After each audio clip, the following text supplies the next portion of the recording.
Religious and cultural freedoms are guaranteed in the South African Constitution. But what happens when these rights and freedoms clash with the new constitutional order? Welcome to Democracy 30. My name is Oliver Dixon. Thank you so much for being with us. Appreciate it. The past 30 years have seen various expressions of cultural and religious freedoms across the country. But there have also been tensions where other rights are concerned, or even instances considered bordering on extremism. So in this discussion, we ask the question, has the secular South African state successfully safeguarded religious and cultural freedoms over the last 30 years? Joining us to have this conversation is Pastor Geert Koza, the General Secretary of the International Federation of Christian Churches, as well as Gogo Kumi Khamese, who is a traditional healer and an activist, and Dr. Edward Mufadza, who is the CEO of the Center, the Commission for Religious Rights. But first, let's take a look at this, produced by producer Nadia Dambuze.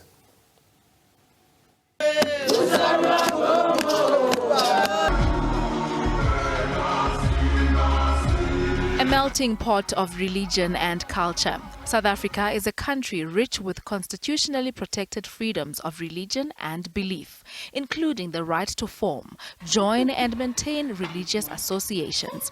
That's as long as it doesn't discriminate and impede on other rights.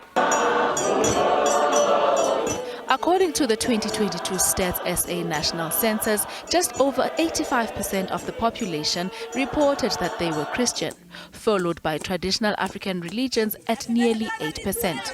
Around 2% said they subscribed to Islam, while nearly 3% said they had no religious affiliation.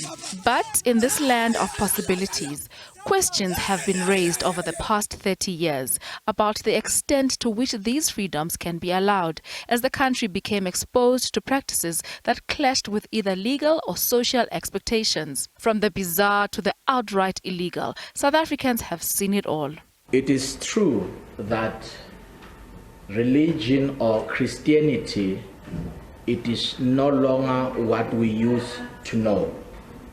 In a lot of Christian practices, especially these days, we see a lot of Christians diverting from the real gospel and embracing hypocrisy.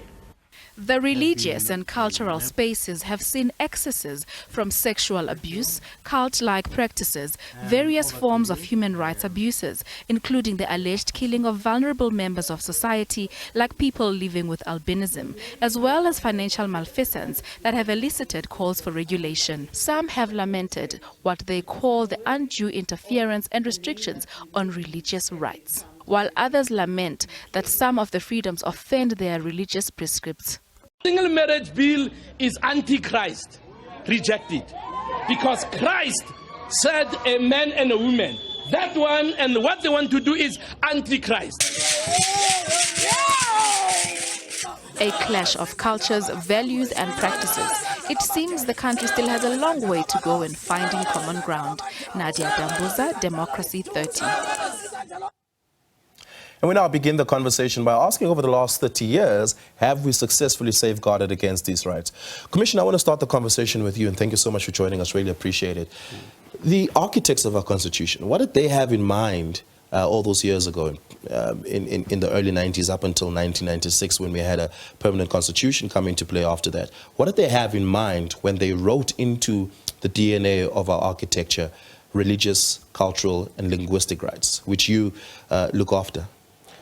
I think, Oliver, the most important thing and the vision that they had was to see a society that gels, a society that comes together, a society that coexists using the culture and the religion. Of course, looking at the past experiences where other cultures and religions were marginalized. When the Constitution came into existence, it was to also address such areas, but use it also as a tool that helps this country to move forward as a rainbow nation, a nation that has got some kind of understanding of what makes this country when it comes to culture, what makes this country when it comes to religion, a nation that looks at what is it that we can learn from each other for us to be able to appreciate our existence, so that we can be able to share the South African values that will take us forward to a, envisaged rainbow nation. Of course, with a lot of compromises here and there, because we are a diverse nation. So there's a lot of tolerance that needs to happen there. There's a lot of, humanity, the lot of, holding each other's hand to move towards a nation, that is proud of itself. Have we gotten it right by and large? I think to an extent, we are on the right path. We may say we haven't arrived yet, but we are on the right path, especially from the Sierra Rights Commission point of view. In our engagements with communities, we can see that now a number of people are aware of their cultural rights, they are aware of their religious rights, they are actually beginning to see, the vision, the bigger picture of why the Constitution specifically cited certain sections that actually promote and protect the cultural rights and religious rights of communities, but also why do we have other legislative frameworks that support, these cultural practices and religious, practices for us to be able to move forward. So once there's awareness, once these communities are beginning to buy into this, we would say now we are on the right path, as I'm actually saying. When we see a lot of them now beginning to see and understand that their rights are being violated when it comes to culture and religion, and they start standing up and shouting and say, no, it can't be, this is not where we are supposed to go as a country in terms of our constitution, I would say yes, it is beginning to sink in our minds that we understand the progress that we're making as a country, but we're not yet there. Yeah. Gogo Kumi, there was a time you would have to hide your gift, so to speak. There was a time where what you do was wrong in the eyes of the law, in the eyes of the authority, 100%. and you would have been persecuted. You don't have to do that today. But do you feel that that shift has been cosmetic, or that it has been substantive, and that you have the full scope and freedom to be able to practice as a Sangoma in South Africa? So I think for us to be realistic about where we are when it comes to culture and tradition in our practice, we would need to go back to 1957 when we look at the Witchcraft Act. And it prosecuted us for doing the basic thing that is how we start our divination. So when you come to me as a patient, the first thing I need to do is uklahloba. So that means I need to connect with you, whether I use bones or I can divinely feel with spirit. But that's the first part of it, right? That was declared illegal and you could get arrested for that. And then you move over to the act that was then published in 2007. And that is seen as a kind of regulation, a new regulation, but those two things clash. While the one is meant to regulate us and make us feel like we are free in a way to practice, but this one still states that it's very much illegal, and this one does not override the 2007 one. It doesn't override the Witchcraft Act of 1957. So we find ourselves kind of in a clash, if I may say, because we're currently going through the new regulations of 2024, and we are also kind of challenging it. So we're not saying we don't want to be regulated as a sector, but what we're still saying is actually the crux of who we are is kind of governed by the Witchcraft Act of 1957. So when do we scrap that one so that we can fully start becoming who we need to be? There are a lot of people in our sector that are educated. We have attorneys, we have lawyers, we have researchers, people that can sit down with the government and kind of find ways in which we can regulate spirit, because you can't really regulate spirit, right? But if you want to do it, then do it including us as healers, because I think one of us would understand what it takes to be us. So I think that's the kind of clash that we have. Even though we're free to practice, we're not really free, because the things that are supposed to regulate us are kind of clashing in where we are currently. Pastor Khoza, I want to bring you in here.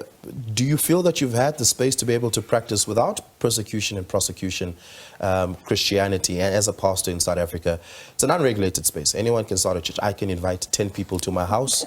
We can pray every day at the same time. Effectively, that's a church, right? And I don't need to go and register. I don't need to notify anyone that that's what I'm doing. During apartheid, if you invited 10 black people to your house, you may have raised some eyebrows. But from your vantage point, is this a freedom that you've been able to substantively practice in South Africa? Yes, I would say so, in a sense that I think we're very blessed to have a country like South Africa, which, if you look at our constitution, you know, the freedom of religion, the freedom of association, and that's why you mentioned those things. And I think because of the fact that we're allowed, nobody can come and arrest you, nobody can come and harass you.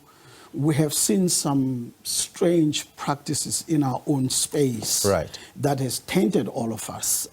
You know, where people were fed snakes and all sorts of things that we have seen.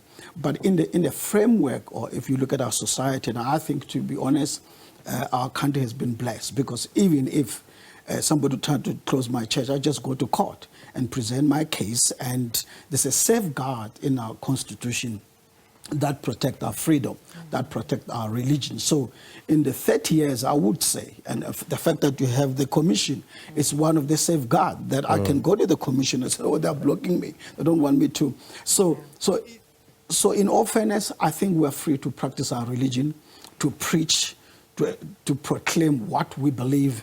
It is there, and we can.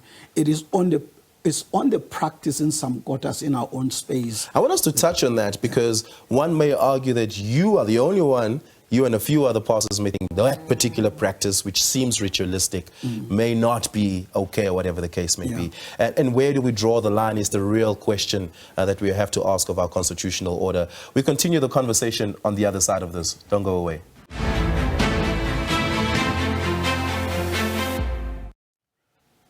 Welcome back to Democracy 30. I'm in conversation with Pastor Kiat Khoza, the General Secretary for International Federation of Christian Churches, Gogo Kumi Khamese, the COO of Healers for Change, and Dr. Edward Mafadza, the CEO of this Commission for Cultural, Religious and Linguistic Rights.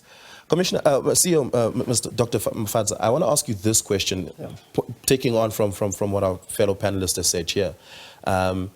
And Gogo Khames raises the point of the Witchcraft Act of 1957, which, by the way, has not been repealed, right? But if you go, I'm sure if anyone tests the constitutionality of it, it may not pass constitutional muster. And that's a clear clash that still exists in our law. Why, all these years later, 30 years into democracy, we've done nothing about that particular part of our law? Well, I think if my memory serves me well, not to put you under pressure, I know you're not a lawmaker. Yeah, that's act that we are referring to is being reviewed currently. I think as a Civil Rights Commission, we also, made some serious inputs into it. I think the Law Reform Commission is responsible for that. They are working on that. So this concern that was raised here is very, very serious, to an extent that is also, being taken into consideration when this, act is being reviewed currently. Yeah. So I think it's a progress, it's a step forward when it comes to the protection and promotion of the traditional healing practices in the country, the fact that we are reviewing currently. Yeah, and I ask this, and Pastor Khoza raises this point, which is around certain practices that have crept into religious and cultural practices that may be against the law in some way or the other, right? And I'm curious about where we draw the line. There's that earlier Constitutional Court judgment of many years ago that had explicitly outlawed uktwala, for instance, as a cultural practice, as being against the Constitution. But when it comes to something like religion, where do we draw the line? If my pastor makes me drink some liquid that may not be good for my body, one may argue it might be toxic or whatever the case may be, that might be considered untoward. But if I went to a sangoma and they prescribe the same substance, it may not be considered that, right? And I'm making a hypothetical example here. But where do we draw the line to say a religious practice has crossed the line and a cultural practice has crossed the line? It's a very interesting question, because it again takes us back to the Constitution. I think Section 31 of the Constitution, which actually gives freedom for everyone to practice whatever this person wants to believe in, everything that you want to believe in. Even before we go to the section that talks to the limitations, I think subsection 2, or I think of Section 31, does give an instruction or a directive that says, even though you practice that religion, your right should not infringe on any other or violate any other right that is within the Bill of Rights. So that is a foundation for us to be able to interrogate this question. Because when we begin to realize that a particular practice is harmful to the other party, that's where now we start to draw the line. And of course, looking into consideration, looking at the section that talks to the limitations as well, because it outlines, you know, the parameters in which we should actually, you know, operate in, and where we can be able to say now, this is enough, we can no longer go beyond this. So there is a possibility, in, you know, in the spirit of the Constitution to say, when something is now violating another person's right, that is a place where we can begin to draw a line, where we feel that somebody is being, what the practice is harmful to the other person. Pastor Koza, this is the age-old question of South Africa's democracy. Should churches become regulated to the extent that they must have a license to practice, they must have an authority that looks after them, so that we can make sure that we don't have practices on our religious space that violate people's constitutional rights? No, we as the IFCC, we've always opposed to regulation for the things that we have seen in the past. So what we have, even when during that 2015, 16, during the crazy time, we have always said to the Commission, we are happy to self-regulate and encourage other people to be part. That's why you have an IFCC, South African Council of Churches, so where people can belong. And when you belong to an organization, there are values, there are practices, so that we can hold you accountable, so there are no floaters, people that are all over there. And it's a work in progress. So regulated by a state, it's a no-no for us. But what's the danger of that? The danger of that, you know, history has a way of repeating itself. You know, and I think that it's a place that we don't want to go, where now you're doing something and a policeman gets sent to your church because they're misinterpreting what you are doing as criminal. So, but when we self-regulate, we know what the Bible says. When we self-regulate, we know our practices. So we're able to, as IFCC, that the practices that we know, if you belong to us, these are the rules, these are the values. So for us, we believe in self-regulation ourselves, so that we know, and as an organization, we're accountable. We are accountable to government, we're accountable to the Commission. So we will not cross the line in that. But when you allow the state to regulate you, it's a definitely no-no. Yeah. Gogo Kumi, do you feel that there might be social intolerances towards spiritual practices in the cultural sense? If you, my neighbor, and at 5 p.m. every night when the sun sets, go into your ndumba and maybe you beat your drum, and I find that a nuisance, I can report you to the city and say, hey, here's a noise complaint, right? And they may infringe on your ability to practice, and they may stop you. If you want to slaughter, they may do exactly the same. If I call the SPCA, which is a statutory body. If you want to access certain plants, for instance, that are crucial in healing, you might be prohibited from that because maybe you're going into a protected area. So there are all these stumbling blocks that you may face along the way. There's a particular river you want to access because you want to pray there. The government might say, hey, we don't want you to go there because it's a protected river, or it's toxic, or whatever the case may be. How have these minute social intolerances impacted what you do? Hugely. I think if we can start with the rivers, for example, we're finding that a lot of spiritual places are being closed off. And when you look at it, they'll tell you that, no, but these places are privately owned. So I think we have a lot of challenges, because how is a river, something that I feel should be public access, how is it owned by a particular person? So obviously they'll say the land, you know, the river runs through private land. So we're having those challenges, mountainous areas, plants that they say that, you know, we can't dig up, we can't. So there is a lot of restriction when it comes to our practice. And I think the only way to get around it for us, we find, is that we now need to go and relocate into the outskirts. So you need to live on a farm, you need to live on the outskirts of town, so that you can beat your drum at the time that you want to, so that you can slaughter your animal. But looking at it, it's not something that can be done by everybody. So not everybody has the money to buy land on the outskirts and have a 1 hectare farm, which would be ideal for most of us, where we're near water, we're near the mountain, and we can go and find the herbs and plants that we need. But it's not an ideal plan for everybody. So the restrictions really do have us feeling like people want us a part of their society when they need our help, but then they also want to oust us a little bit and say that we are doing things that they don't agree to. I don't agree to slaughtering. It's against this and that. Now you're making noise. Now you're doing that. So it's like we're the kind of society that's needed when we need it, but can be discarded whenever someone feels like we've overstepped their form of comfort or what they find to be comfortable as something we can do. Do you find that some of those things may cause people to not take up their calling, for instance, when they receive it? 100%.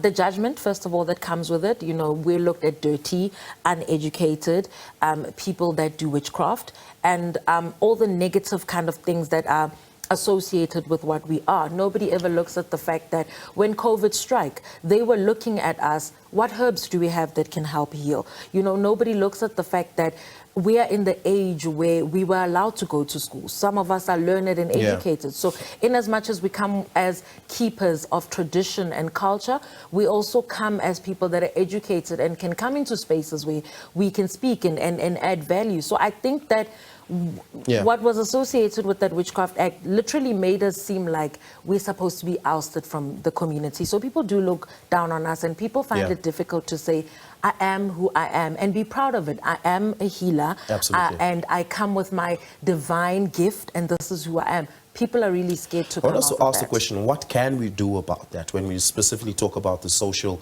intolerances? We continue the conversation on the other side of the short break. Don't go away.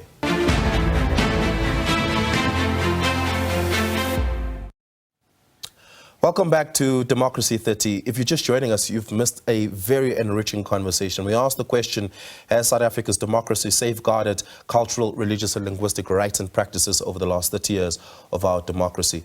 Dr. Mafadza, I want to ask this question. Just now before we went to the break, Gogo Kumi had spoken about some of those social intolerances that Sangomas face in South Africa. But that sometimes happened in religious practices as well, right? Sometimes even linguistic practices when we look at institutions of learning and the history behind that, but very specifically on religious practices. Has there been, by and large, a lot of complaints coming in from communities that they are being hindered from practicing their religion, right? For instance, when you look at, consider a multi-racial, multicultural community, and let's say the Muslim sect of that community wants to build a mosque. They have to get a permit, all these sorts of things. And that may be a stumbling block for them to be able to do any of that if they want to build a mosque. Has there been a history in South Africa, a lot of those sort of intolerances? Yeah, there are lots of complaints that we receive and concerns as we engage with the communities and different stakeholders that are actually bordering towards that sentiments that are being raised by Mpomi here. One, the issue of, you know, the space, especially in urban areas where, you know, they are able to practice their religion, or either it's traditional healing or whether it's Christianity or mosque across the board. Those complaints do come.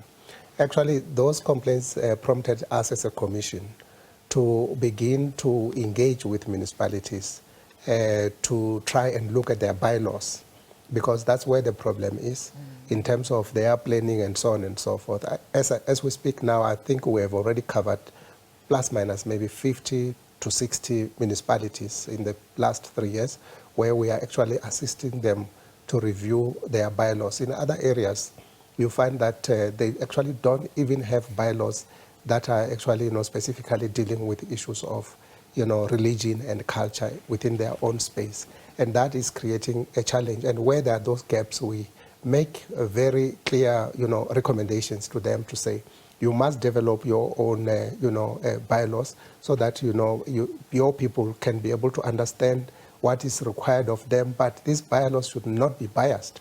They should be able to take into consideration the rights that are enshrined within our constitution when it comes to issues of culture, religion, and language. And many of the municipalities are cooperating as we speak now, you know, trying to make sure that they take care of those practices in their planning and so on and so forth. In other spaces, you find that where there are gaps in municipalities, they're actually using their provincial legislations. And those provincial legislations are not taking care of the cultural practices and the religious practices. And that's where the gaps are. So we are encouraging each and every municipality to begin to develop their own bylaws that are cultural, religious, sensitive, so that our people and our communities should not suffer, because the Constitution provides that space for them to be able to practice their religion and their culture freely. Yeah. Dr. Kumi, I'm sure there are thousands of Sangomas in South Africa. Do they self-organize to do exactly that, to engage institutions, to educate, to knowledge share, specifically when it comes to things like local government institutions, schools and churches, to help build a culture of tolerance? I think what Sangomas are really doing currently is more self-regulating, like Pastor has said. And what it is that you belong to an organization. So obviously that organization has its constitution and has its rules. But to say that we're really educated on kind of like bylaws of the municipality, I would say I don't think so. I think that we are the kind of people that stumble upon things, so you'll do it wrong, and then when you get told that's not allowed, that's when you'll know it's not allowed, and then the word kind of spreads. So I do think that it would be nice if the government also kind of had chances to have kind of, not classes, but maybe kind of spread the word, educate us a bit on what is allowed and what's not allowed. Yeah. Pastor Koza, are churches doing enough to build social tolerances around different religions, different cultural practices, especially where they may not necessarily be in agreement? Yeah, absolutely. So, and I think that's what's important, to have an organization like your IFCC, because we then look at what a church should focus on, what the church should be in a community, what the church should be doing in a community. And so we do that a lot. But I want to touch a little bit on this issue of spaces and all of that. We find also as churches find very difficult to find space to build the church. One of our churches spent about 15 years trying to get a space to build a church. But you find that in a municipality or even in a provincial space, they're very friendly to business and allowing business to do whatever. But if you want to build a church, it's very difficult. And we were part of that initiation with the commission to say, hey, you got to allow us, because what happened, if something happened in the community, we're first to be called. Please come and assist us, come and help us. And people run to churches if there's a flood, crime, all sorts of things. But at the same token, we are not allowed to build the church. So those are the things that with the commission we're supporting. But it's a work in progress, Oliver. It's a work in progress. Unfortunately, that's where we're going to have to leave it. That's all we have time for this evening. I really do want to thank you, Pastor Koza, for coming through, sharing your insights and your experiences. Thank you, sir. It has been immensely valuable. Dr. Gogo Kumi, thank you so much. Dr. Mafadza, thank you so much for your time and your work and insights as well. That's where we leave it for tonight. Thank you so much for being with us. I really do appreciate it. We're back with you next week for another installment of Democracy 30. You can follow us on @SABC News on across all social media platforms. My name is Oliver Dixon. Good night.